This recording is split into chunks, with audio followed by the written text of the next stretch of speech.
Pétia, mon cher, mon frère, mon gentil frère, vous me comprenez?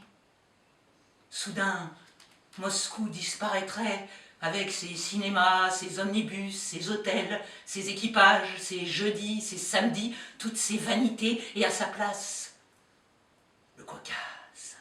Les sommets du Caucase et de l'Elbrouz, mais le Caucase sauvage, le Caucase inviolé d'il y a 300 ou 400 ans. Être un héros de roman, monter à cheval la nuit, franchir des précipices, rencontrer des ennemis, connaître au moins une fois le sentiment de la création solitaire là-haut, oublier Moscou, ignorer les meetings, les cadets, les SD, le choléra et les cinémas. Vous comprenez? Pluie, pluie, pluie, toit mouillé, feuilles mortes. Un orgue de barbarie s'époumonne dans la cour voisine. Écrivez, Pétia. Un jour, j'ai remarqué en vous une étincelle, Pétia. Je souhaite que jamais elle ne s'éteigne, quoi qu'il arrive. Préservez-la.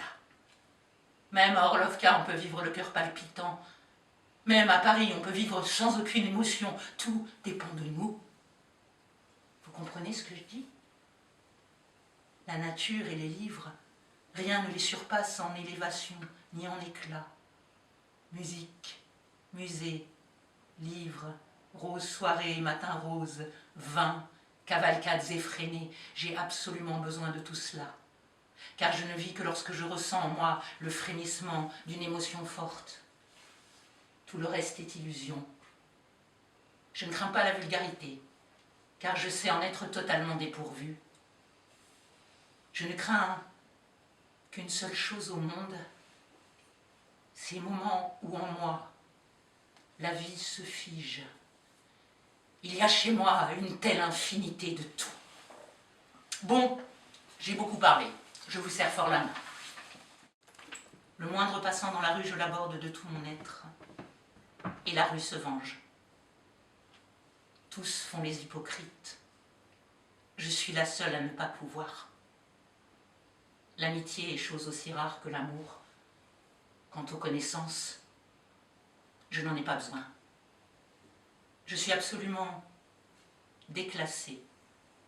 Je suis réellement, absolument, jusqu'à la moelle, en dehors de toute caste, de toute profession, de tout rang.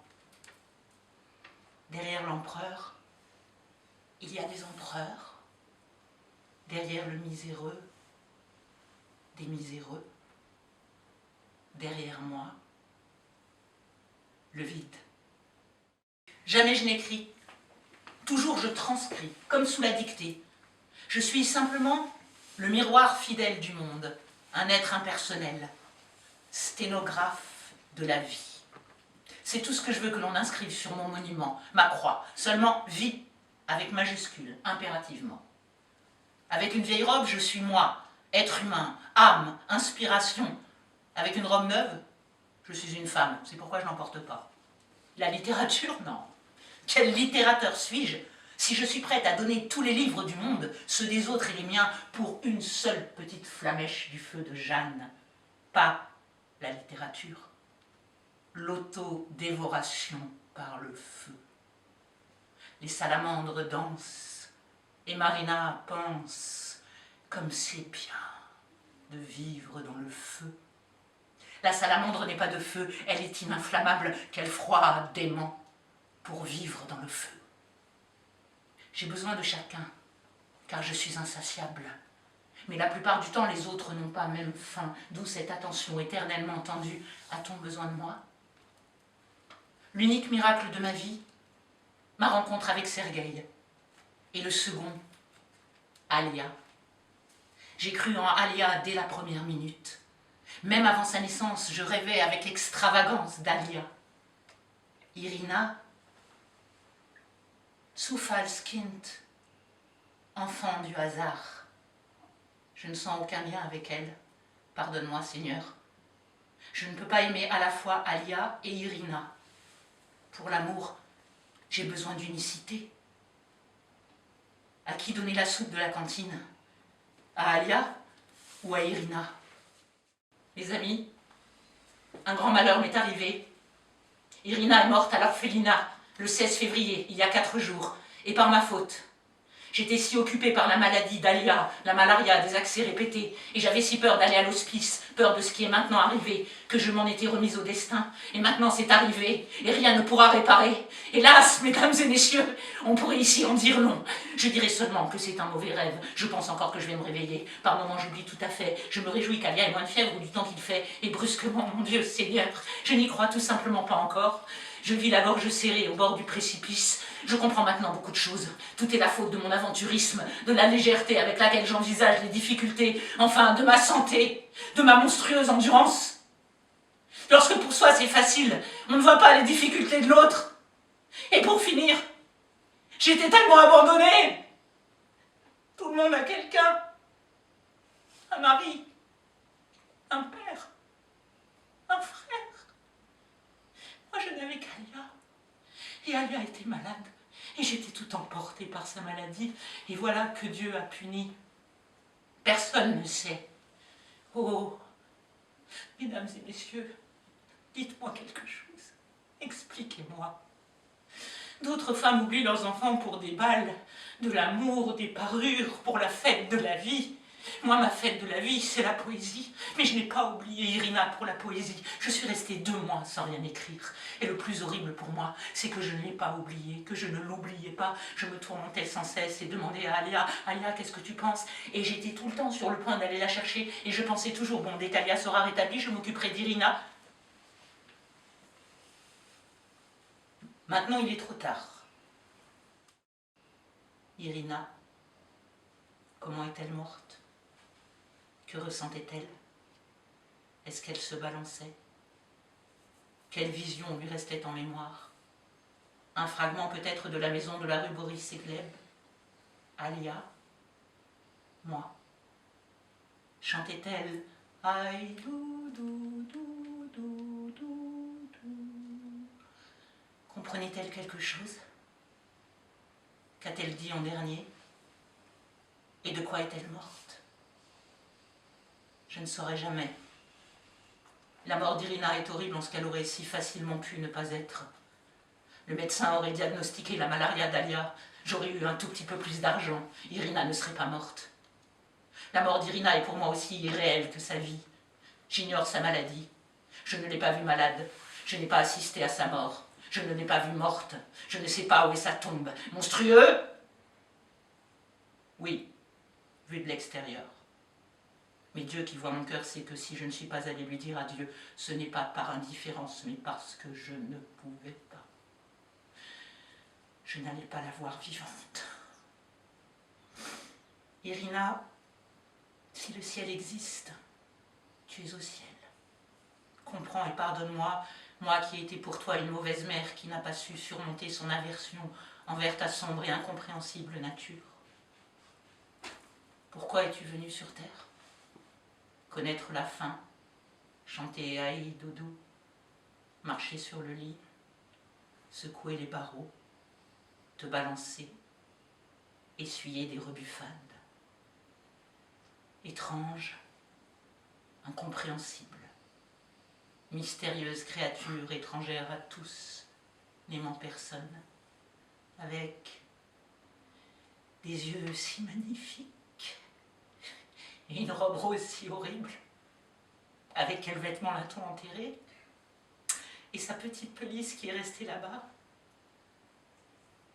La mort d'Irina est horrible en ce qu'elle est parfaitement contingente. Si elle est morte de faim, un tout petit peu de pain. Si de la malaria, un tout petit peu de quinine. Oh, un tout petit peu d'amour. Le 10 février 1923, Pasternak. Vous êtes le premier poète de ma vie, je vois. Vous êtes le premier poète au lendemain duquel je crois comme au mien. Vous êtes le premier poète dont les vers valent moins que lui-même, bien qu'ils valent plus que tous les autres. Pasternak. J'ai connu beaucoup de poètes, des vieux et des jeunes. Pas un seul ne se souvient de moi. La marque du forçat, qui est celle du poète, je ne l'ai vue sur aucun d'eux. Ça brûle à une verste. Des panonceaux de rimailleurs, j'en ai vu beaucoup et de toutes sortes. Ça tombe du reste aisément au premier coup de vent de l'existence quotidienne. Ils vivaient, et à côté, écrivait des vers, sans vision, sans excès, économisant surtout en vue de quelques vers. Alors non seulement il vivait, mais il vivait bien. De manière générale, nous n'avons rien sous nos pieds. Les jours passent et les autres rentrent dès le 28, je crois. Je ne vis plus, n'écris plus, ne lis plus. Je veux sans cesse faire quelque chose, mais je ne sais pas quoi. J'ai aujourd'hui fait la liste des livres à vendre, mais ce sont des livres anciens pour amateurs. Le magasin les prendra-t-il? S'il ne les prend pas, j'exposerai la caisse sur le trottoir. Je l'aurais bien fait, mais elle est intransportable. De très lourd, misérable, Buffon, Napoléon, Christophe Colomb, Dickens, Dumas, Andersen, et tout cela dans des reliures d'une tonne conçue pour l'éternité. L'histoire est toute simple. Il y avait une maison,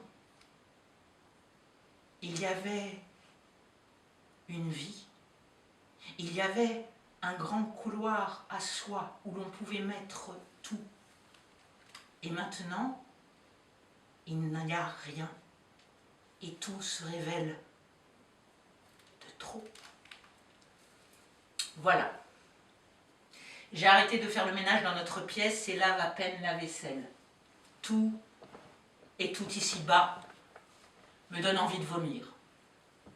Au revoir, je suis en train de crever. Encore une chose, de nature je suis très gaie. Il s'agit peut-être d'autre chose, mais il n'y a pas d'autre mot. Il me suffisait de très peu pour être heureuse. Une table à moi, la santé des miens, n'importe quel temps, toute la liberté, tout. Et voilà, pour le gagner, ce malheureux bonheur, tant se démener, plus que de la cruauté, il y a là-dedans de la bêtise. La vie doit se réjouir des gens heureux, les encourager pour ce talent rare, parce que d'un être heureux émane le bonheur. Il émanait de moi, émanait très fort. Je me jouais des fardeaux des autres tombés sur moi comme un athlète de ses haltères. De moi émanait la liberté. On savait tout à coup que si on se jetait par la fenêtre, on tomberait en haut.